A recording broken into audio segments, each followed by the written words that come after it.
Thank you for listening to this weekly podcast from the City Church, a ministry in Springfield, Massachusetts, which is seeking to reveal Christ, reconcile people, and renew our city. For more information about the City Church, or additional media and other resources, or to make a tax-deductible donation that will further spread the gospel in Springfield and beyond, please visit thecitywithin.org. We now take you to part 7 of our sermon series entitled, The Gospel According to Moses. In this message, Pastor Anthony Wirth will be discussing Exodus chapter 33 and the presence of God. Well, welcome to the City Church. If you missed it the first time during announcements, my name is Anthony, and I have the honor and privilege of being the lead pastor here. Would also like to say, especially if this is your first time, welcome. Would love to be able to meet you if I haven't already. After service, if you wouldn't mind introducing yourself and I can introduce myself to you, that'd be awesome. Should also let you know, if this is your first time, or even if you haven't been here for several weeks, that you're stepping into part 7 of a sermon series. And what we mean by that here at our church is we take some significant time in the middle of our gatherings, whether it's a Saturday night service or a Sunday morning service, to look at the scriptures and to study them. And we do that primarily because we believe that God has actually, in this book, recorded for us who he is and what he's like. And so throughout history, as he's interacted with human beings and things that he's done and things that he's said, he is basically saying, here's who I am, and here's what I'm like. And then he sends Jesus Christ, God in the flesh, and he says, here I am, here's what I'm like. And we say, well, if the creator of the universe is willing to reveal himself, then let's learn of him. And so we take some significant time, as I mentioned, and we study him, and we think about him, and we study him, and we study this book by way of taking a theme or a topic, or even one of the books of the Bible and looking at it for several weeks in a row. And so we started this series that we've titled The Gospel According to Moses a number of weeks ago. That might sound like kind of a strange title because maybe you've heard the word gospel before and maybe you think of music or a genre of music when you hear the word gospel, but gospel really is the good news of Jesus, of the story of God and what he's done for humanity and saving us through Christ. And that gospel is actually this grand story that God's been telling from the beginning of time and that one day will culminate in Jesus is coming back and making all things new. And that's God's big story. But within that big story, God's been telling all of these stories to help us to see that bigger story. Sounds kind of strange, but that's really what the Bible is. It's the story of God, this big story, and in it all of these smaller stories pointing to the bigger story and ultimately pointing to the main character of that story, who is Jesus Christ. And so really the story of Moses isn't primarily about Moses, it's actually primarily about Jesus. And so what we've been doing is we've been looking at Moses and the things that God did in and through Moses and considering how God throughout all of history was pointing to his son, but in particular with Moses. And so we've been working through this for a while, looking at all these major events in his life and things that God said to him and did through him. And so if you're interested, you can check out all those previous messages online. Today we're going to find ourselves in Exodus 33, a very famous story that you're probably mostly familiar with the culmination of it, in which Moses is having this dialogue with God, and he says to God, show me your glory. Maybe you're familiar with that. If not, you will become familiar with it today. And so if you have a Bible, you can turn to Exodus 33. If you don't, as I mentioned earlier, there's some scattered around. Those are under the chairs. They're already bookmarked. If you don't own one, keep it. It's our gift to you, but that's where we're going to be, is Exodus 33. So as you bookmark that, as you turn there, just a little bit of a disclaimer, especially if you're familiar with the City Church, actually even if you're not, because this is kind of important for you too. So if you're familiar with me and the way that I tend to preach and teach is I'm a bit more of a concrete, analytical, kind of logical thinker, so I kind of like take us through and make it all make sense and weave a thread through it and so forth. And that's the way I like to teach, primarily because that's the way I like to learn. And some people do and some people don't, and that's okay. But what's different about this passage and this story, and really what's different for me today, is it's a lot more ambiguous. It's a lot more subjective, because what we're going to be talking about is relationship with God. And your relationship with God could be radically different than my relationship with God. And so it creates this sort of like, what exactly are we talking about? And so as we work through this, there is going to be some ambiguity. There's going to be some subjectivity to it. That is to say, my own relationship with God kind of tied into this. But I'm hoping and I'm praying, and I've been praying and hoping all week that God would use this story and this message to stir our hearts to want to have relationship with him, as weird and fluffy and strange as it sounds. And so if you're willing to go along this ride with me, I'm going to read all of Exodus 33, and then we'll pray. You might say, all of Exodus 33, a whole chapter. We're in church, guys. All right? I mean, if If you can't read a whole chapter of the Bible anywhere, right, it should at least be in church. And so all of Exodus 33, here we go. The Lord said to Moses, "Depart. Go up from here, you and the people whom you have brought up out of the land of Egypt, to the land of which I swore to Abraham, Isaac, and Jacob, saying, to your offspring I will give it. I will send an angel before you, and I will drive out the Canaanites, the Amorites, the Hittites, the Perizzites, the Hivites, and the Jebusites. Go up to the land flowing with milk and honey. But I will not go up among you, lest I consume you on the way, for you are a stiff-necked people." When the people heard this disastrous word, they mourned, and no one put on his ornaments.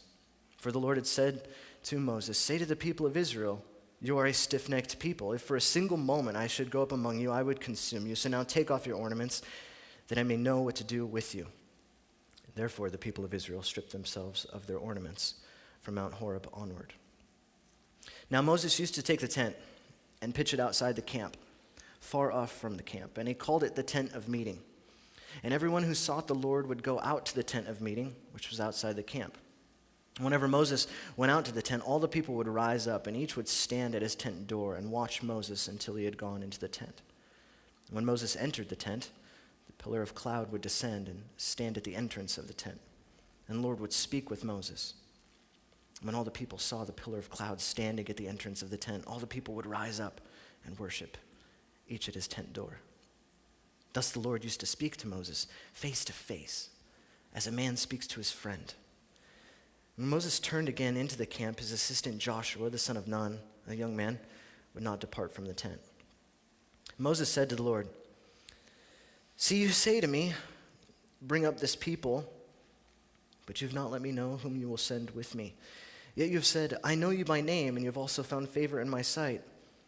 Now therefore, if I have found favor in your sight, please show me now your ways, that I may know you in order to find favor in your sight. Consider too that this nation is your people." And he said, "My presence will go with you, and I will give you rest." And he said to him, "If your presence will not go with me, do not bring us up from here. For how shall it be known that I have found favor in your sight, I and your people? Is it not in your going with us, so that we are distinct, I and your people, from every other people on the face of the earth?" And the Lord said to Moses, "This very thing that you have spoken I will do, for you have found favor in my sight, and I know you by name." And Moses said, "Please, show me your glory." And he said, "I will make all my goodness pass before you, and will proclaim before you my name, the Lord. And I will be gracious to whom I will be gracious, and will show mercy on whom I will show mercy. But," he said, "you cannot see my face, for man shall not see me and live." And the Lord said, "Behold, there is a place by me where you shall stand on the rock. And while my glory passes by, I will put you in a cleft of the rock, and I will cover you with my hand until I have passed by. Then I will take away my hand, and you shall see my back, but my face shall not be seen." This is God's word. Let's pray together.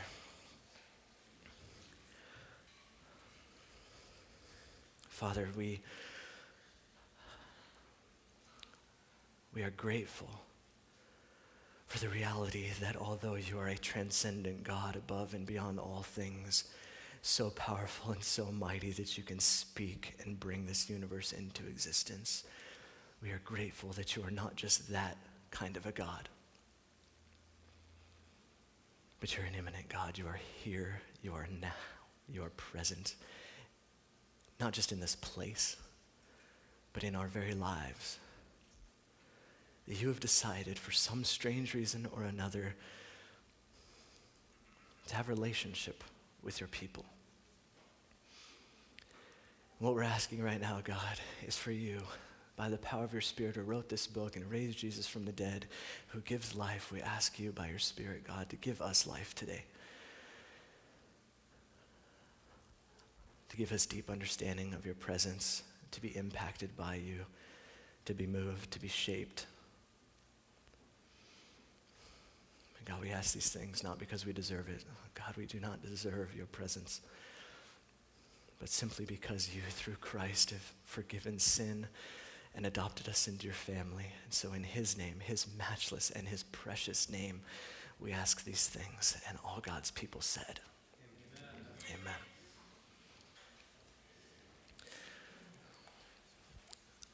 I think one of the most interesting things about human beings, as opposed to all other created things, is that we have an ability to experience things.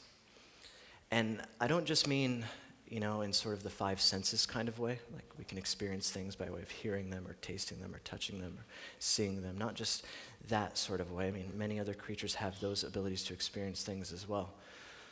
But I mean more of our inner being. Human beings have the ability to experience things with their mind and with their heart in a way that other created things just don't have. And not just the ability to experience things, but to experience relationship. Human beings have the ability to experience relationship, not just with their eyes or with their ears, not just with their hands, but with their mind and with their heart, with their inner being. They have the ability to experience relationships, far different than any other created thing. And I'm positive that at least part of that is founded in the fact that God made man different than all other created things. For when he made man, he said, I'll make him in my own image and my own likeness. And undoubtedly, this is something that's different than all other created things. And so if we have the ability to experience relationship with our inner being and we're made in the image of God, I would say at least part of the reason why he's given us that ability is particularly to experience relationship with him. That might sound really strange, that the creator of the universe wants relationship with his people. If you're a Christian, it might not sound that strange. You've probably heard it a million times. But if you're not a Christian, I remember before I was a Christian, if I heard something like that, like God wants a relationship with you, I would have been like, what are you talking about? That's so weird. That's so strange. That's so out there. Could you even describe that? And so if you're not a Christian in here today, this could be rather difficult for you. And even if you are, as I mentioned, this could be extremely ambiguous and so subjective and strange. And so my hope today is really for us just to be stirred by God, to think about what this really means and to think about the implications of him wanting relationship with us and to be stirred so much so that we say, I want that, and we do everything to get it. And so as we think about this idea of relationship with God and as we think about this story in particular and how it pertains to this, I want to kind of put this under the umbrella or the term of spiritual renewal. Spiritual renewal. And that might be kind of a strange phrase, but I think it'll help us in understanding this more clearly. And so today what I want to talk about is what spiritual renewal is, first of all, why we need it, and then how to get it. So what spiritual renewal is, why we need it, and then how to get it. And so let's think first of all about what spiritual renewal is, and in particular talking about this relationship with God. So what really is spiritual renewal? Well, we don't use this term very often, I don't think. We do use the second word of the term pretty often, the word renewal, and so you're probably familiar with it, right? And so it wasn't too long ago, actually, just March 17th. I'll tell you why I remember the date exactly. I was at the bank with my friend and one of our leaders in the church, Pat Kappenman. We were adding him to our bank account and taking off some other names and so forth. And of course, the person, I forget their title, but they asked for my driver's license, proof of ID. And so I hand it to them, and he looks at me and he goes, this expires tomorrow. And I'm like, dang it, because my birthday's March 18th. And so I'm like, oh, geez, I got to get this renewed. So you're familiar with the term renewed. You use it pretty often in our culture. But when we talk about spiritual renewal, what are we talking about when we say that sort of a thing? And what does this have to do really with relationship with God?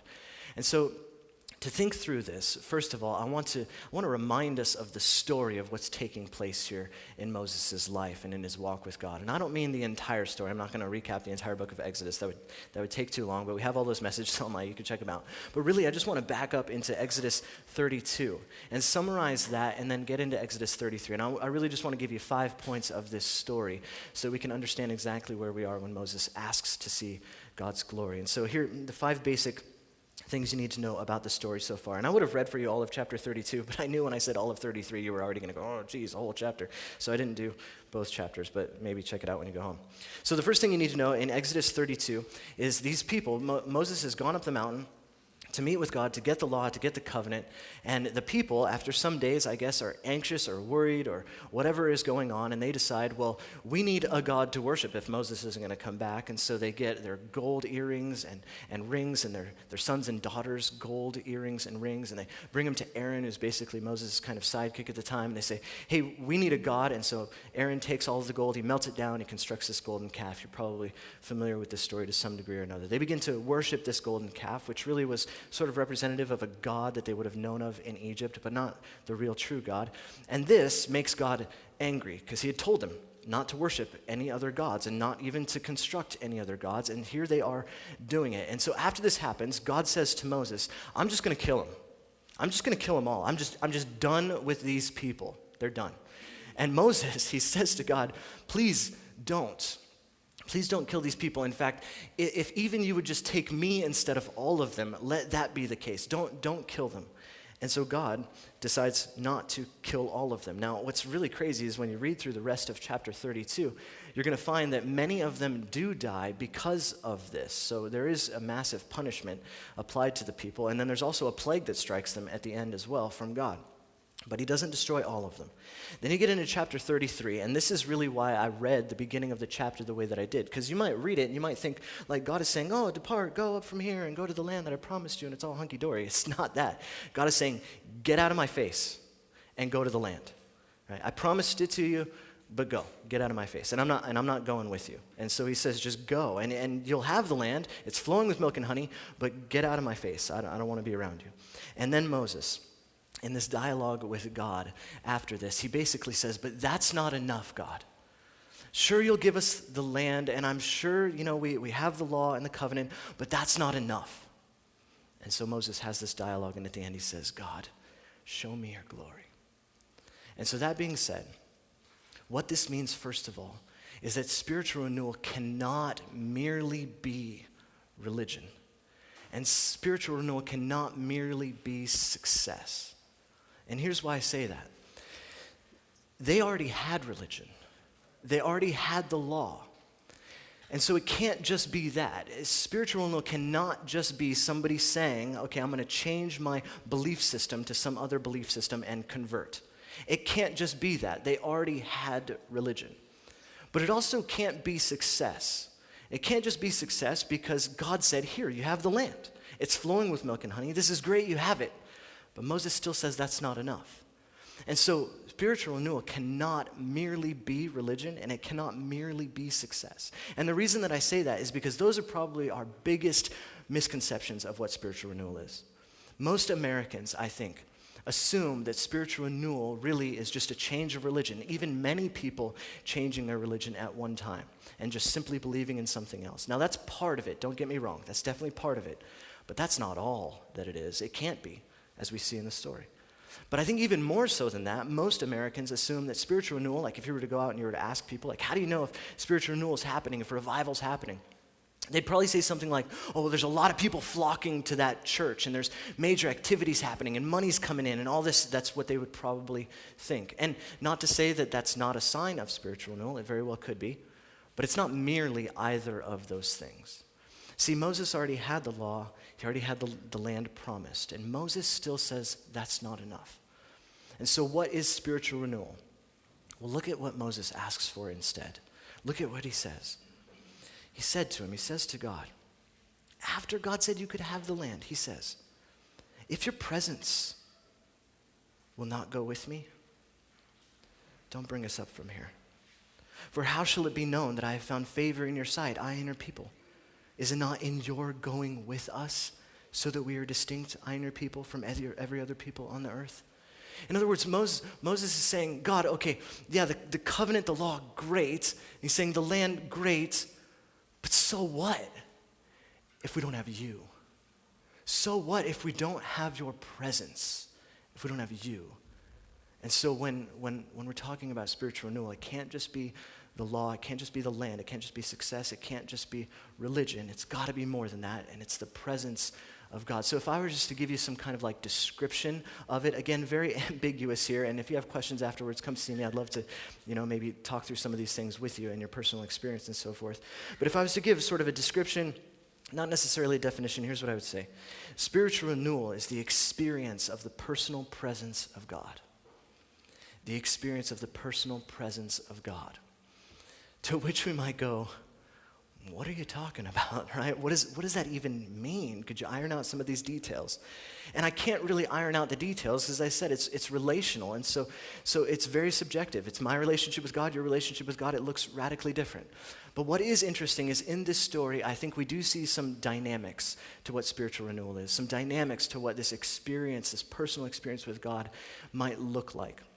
And so what we find is under this umbrella of the idea of presence, as you read through the story, you're going to find these weird words popping up that seem to coincide with or even be comparable to or synonyms to the presence of God.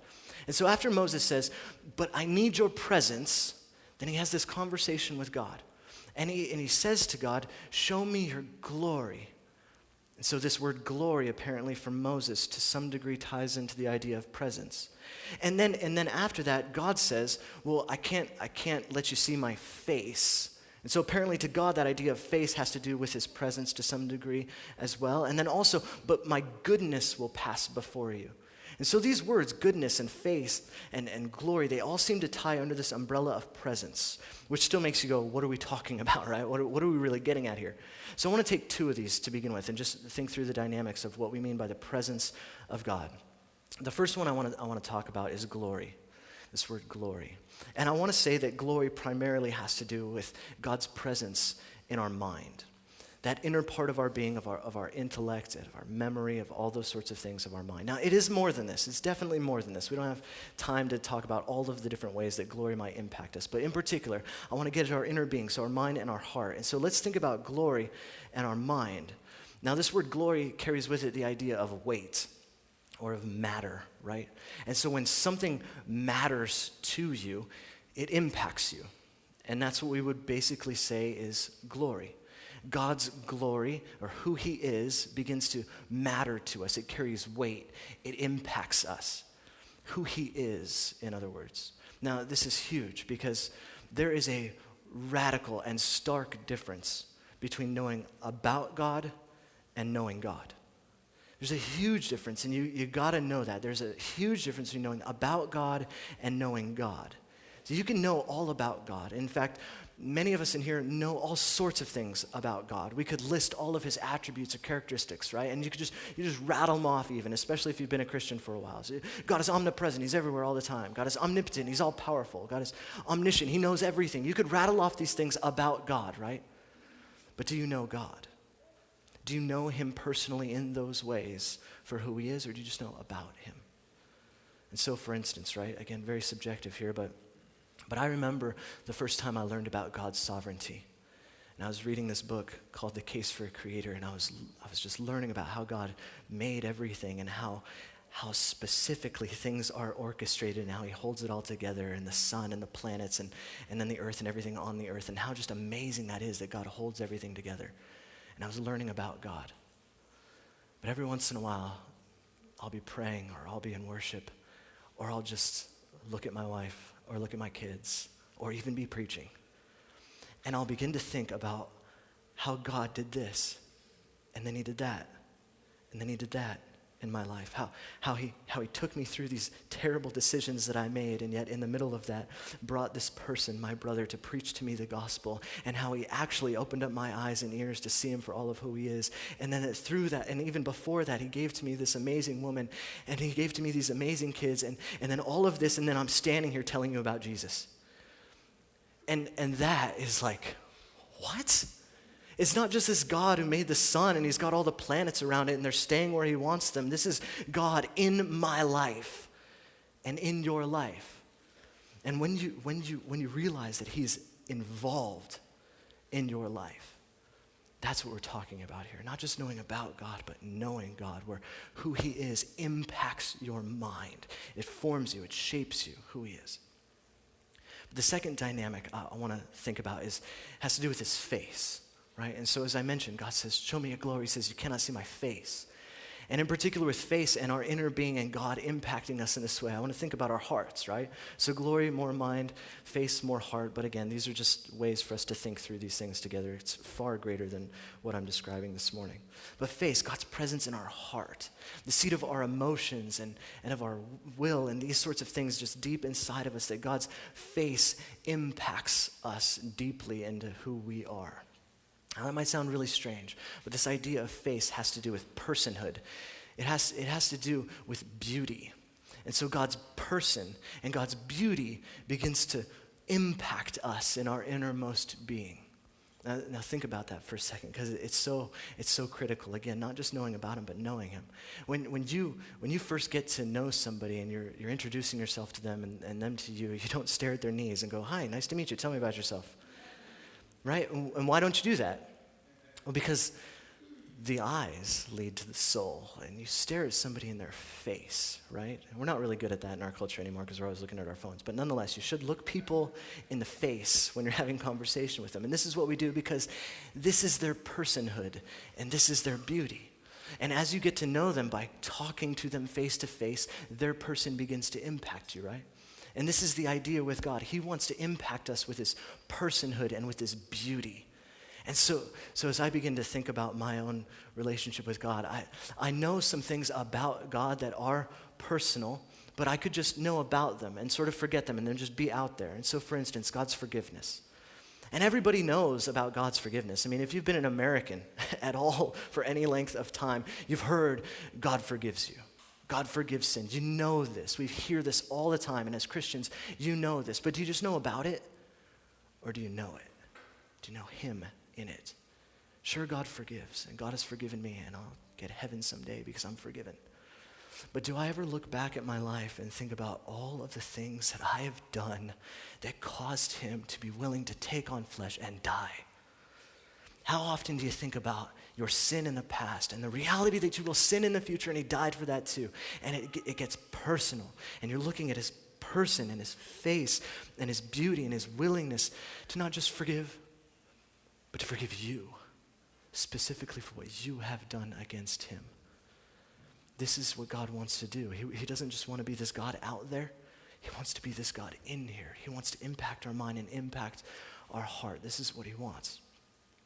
Now that being said, let's get to our second point, which is why do we need this, right? I mean, it sounds so great. Like, I want that. It sounds awesome. I want it all the time. I get that. But why do we need it? And I want to give you two reasons that are based in this story of why it seems that we need God's constant presence in our lives and in this sort of personal way. The first reason is this, that we are backsliders. We are backsliders. Now, if you don't know the term backslider, it's one of those Christianese terms where we talk about how you're heading towards God and then you decide to not head towards God, right? So you're backsliding. And what this story is meant to do isn't meant for us to look at the Israelites and go, what a bunch of idiots. I mean, seriously? Come on, guys. I mean, God did this, and he did this, and he parted the sea, and he destroyed your enemy, and then he led you through the desert, and he provided for you miraculously, and now you're worshiping this calf. You're all a bunch of fools. That's not the point of the story. The point of the story is for God to show us that we are them. We are them, and we've talked about this for weeks, right? But we are them. We are backsliders. We are prone to wander, right? This is just the way that we are. And so to illustrate this, right, I think most of us kind of have this immature idea of what relationship with God is without realizing, and I don't mean to be condescending or put anybody down, but think about this for a second. We just fall into this way of thinking no matter how long you've been a Christian. It's sort of like a campfire. Now, it sounds kind of strange. I hate camping, but I love campfires, right? Camping to me is, why would you put yourself through that? But anyways, campfires, love them. And so we have a pit in our backyard, and when we have people over, we always have a fire going. It's awesome, right? Love it. Now, there's something about starting a fire that is exceptional, right? Like when you actually get it going and it bursts up, you're like, yes, I made fire, awesome. But anybody who's ever made fire knows that you can't just walk away from the fire and think that it's going to keep burning. You can't just walk away and think, well, it was awesome, and so it should just keep on going. That's not the reality of fires, right? And so many of us have this sort of immature thinking about our relationship with God where we tend to assume it to be more of like a thermostat. where you can just like set it and forget it, it's going to stay hot. And so God saved me, he met me this one time, and it's just going to stay like that. And that's just not true. And anybody who's ever made a fire knows that you have to constantly stoke the fire and blow on the fire and add logs to the fire in order for the fire to keep on burning. And that's very much the same case with any relationship, as well as our relationship with God. And to think that that's not the case is a really immature understanding of relationships in general, but also in our relationship with God. And that would be crazy for me to think, well, we got married and that was an awesome day, and so fire's up and it's just going to stay there. That's crazy to think as a husband or as a wife. That's not the way relationships work. And that's not the way our relationship with God works. Now listen, some of us today, we need to hear this. And maybe you fall into one of these categories, but maybe you're wondering why the fire has gone out. And maybe it's because you walked away.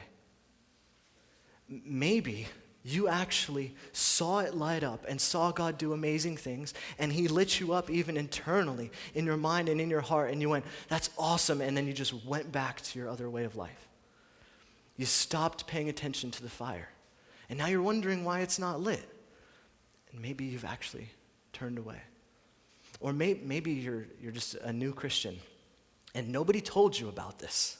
And I get that. As a new Christian, nobody told me that I'm going to have to keep on stoking the fire and adding logs to it. I was so excited when I first became a Christian. And then when the fire started to sort of go out, I was like, what is going on here? How come I'm not getting the goosebumps every time I sing to Jesus anymore? And I was like, and then I'd ask other Christians, and they didn't seem to give any good responses either. And so I'll tell you, you have to stay at the fire. You have to stay at it. You can't think that it's just going to boom and then stay that way. That's just not the case. It's not the case. And I'll give more application for that in a minute. But the second reason that we need this constant presence of God on our mind and in our hearts is because we are stiff-necked people. And that's exactly what God calls them. And I'm pretty sure that's exactly what he would call us. You're a bunch of stiff-necked people. Now, I don't know about you, but the last time I was called stiff-necked was never. Have you ever been called stiff-necked? So I don't know what that means unless I look it up, right? And so, blessing to you, I did the work for you, I looked it up, right? And so this word stiff-necked has to do with obstinate, which means that you're stubbornly focused on your own opinion. That is to say, you're staring at your ideas and your thoughts and what you want for your life, and whenever somebody says, hey, what about this, maybe over here, you go, no, this is where I'm going. And that's the idea of stiff-necked. You're unwilling to turn, you're unwilling to acknowledge. And this is what God is saying. You're stiff-necked people. You're so stuck on your own opinions and your own ideas that when I say, what about this over here, you say, no way. And some of us, we need to hear this today because God is right there saying, don't you know I'm like this? Not like the way that you think that I am. And we say, no, God, you're like this. And he goes, no, I'm like this. Acknowledge this. I am like this. Maybe you're feeling guilty and you won't believe that God forgives and you're stuck in this, I'm guilty. And God's saying, I forgive. Or maybe you're stuck in this like, God is not just, so I'm just going to keep doing what I'm going to do. And God goes, I am just. I don't know what it is about God, but maybe he's saying, you can't just keep thinking the way that you're thinking about me. Maybe it's other people. Maybe we look at other people, right, and we have certain opinions or ideas about them. And God might be saying to us the whole time, why don't you look at them the way that I look at them? Maybe it's your wife or your husband or your kids or your neighbors. Maybe it's even just at large the people of our city. And God is saying, you can't have that way of thinking. This is the way you should see them. And so he says, you're stiff-necked. And the only way that we can have our necks kind of shifted and begin to see him is if he impacts our mind, if he impacts our heart. So we need him in both of these ways because we're backsliders, we're stiff-necked. Now, if you're anything like me, this is where I go, okay, that's like, I want that personal experience with God where he impacts my mind, where he impacts my heart. I get it that I'm a backslider and that I'm stiff-necked. So what am I supposed to do to get this presence of God? I mean, Moses, he says, but if you give us the land and even the law, it's still, God, I need your presence. Then I have to ask the question, how do I get that?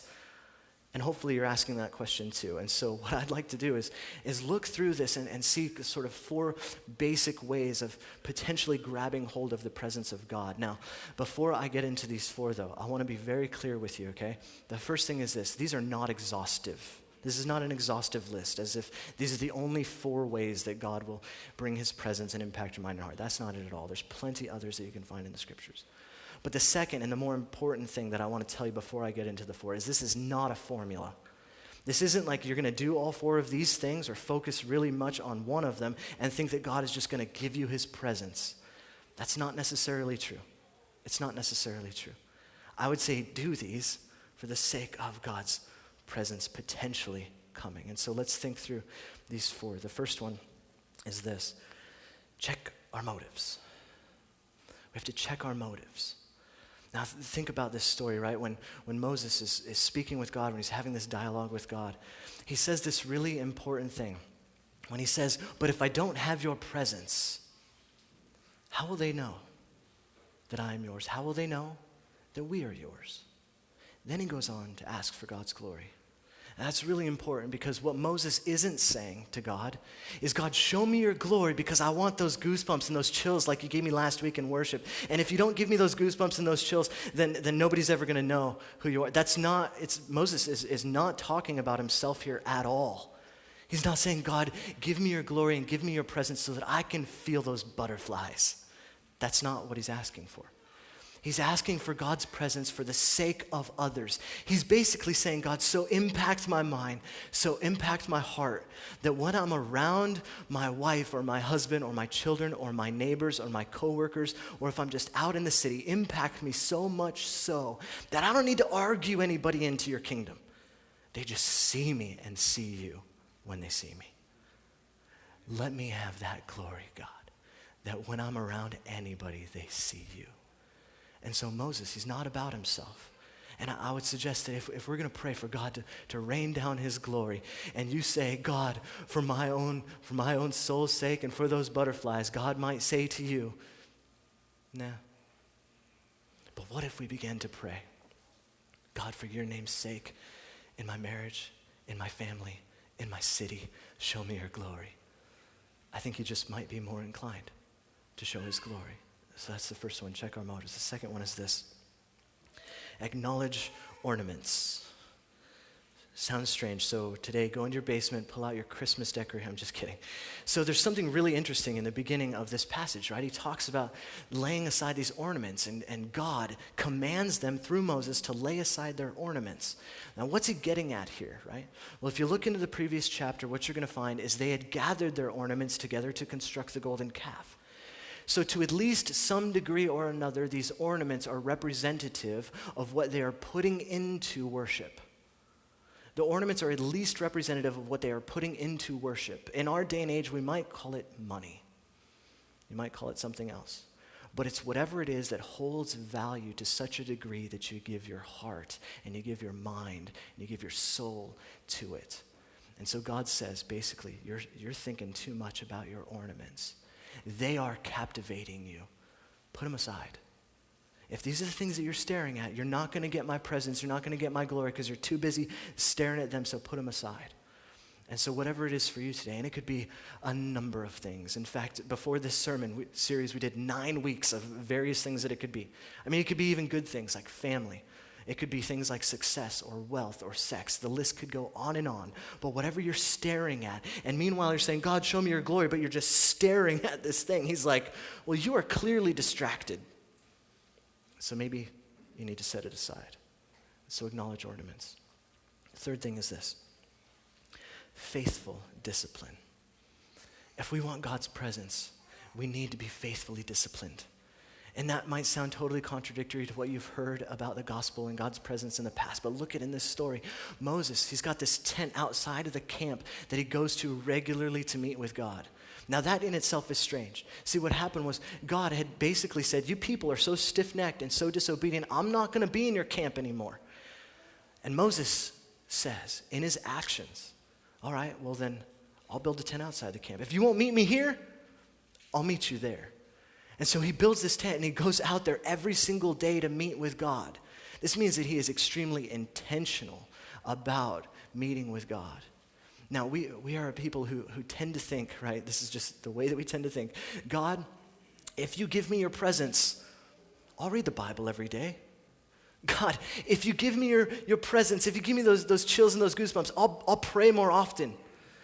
God, if you show up and give me your presence, then I'll be consistent at church and worship. And meanwhile, God is like, go pitch a tent. And go there every single day. And we'll see what happens.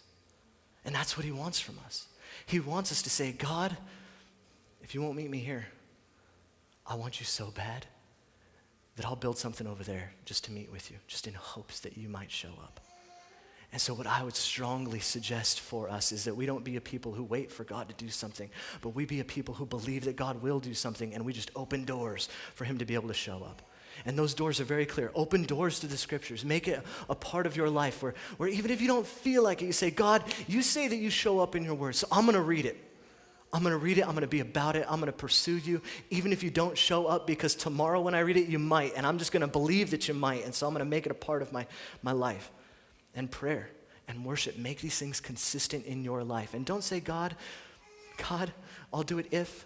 Say, God, I'm going to do it because I want you to show up. And I'm believing that you will. These are means that you have said. And so make these things a part of your life if you want the presence of God.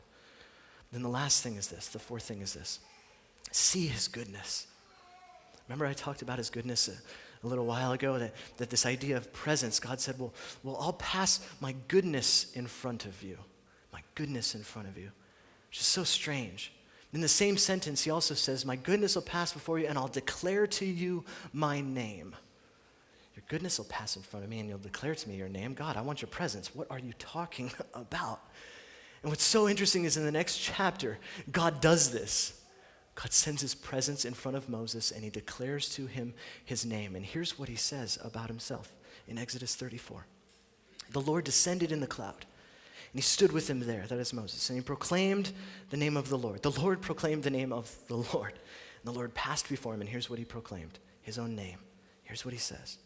The Lord, a God merciful and gracious, slow to anger and abounding in steadfast love and faithfulness, keeping steadfast love for thousands, forgiving iniquity and transgression and sin. But who will by no means clear the guilty, visiting the iniquity of the fathers on the children and the children's children to the third and fourth generation. Follow me here. God says to Moses, my goodness will pass before you. I'll proclaim my name, which apparently is my goodness.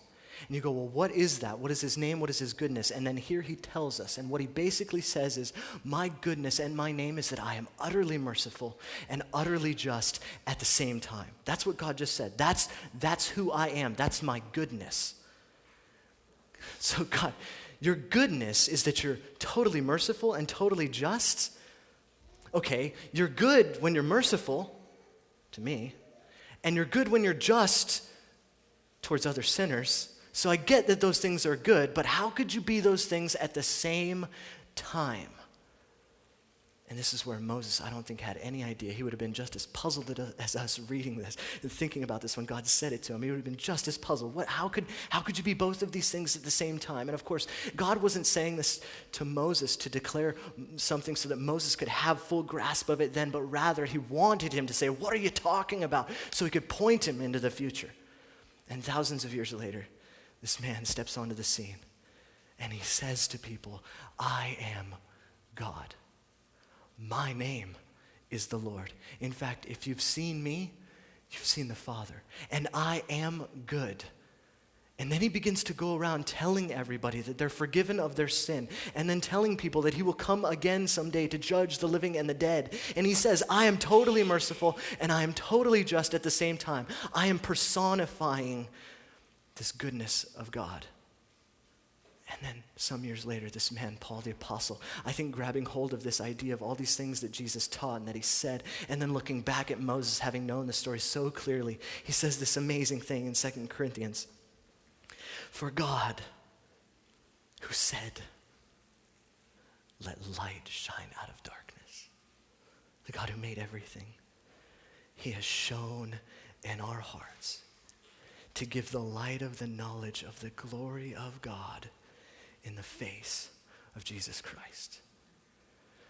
And what he is saying is that goodness and that total mercy and that total justice is in the face of Jesus Christ.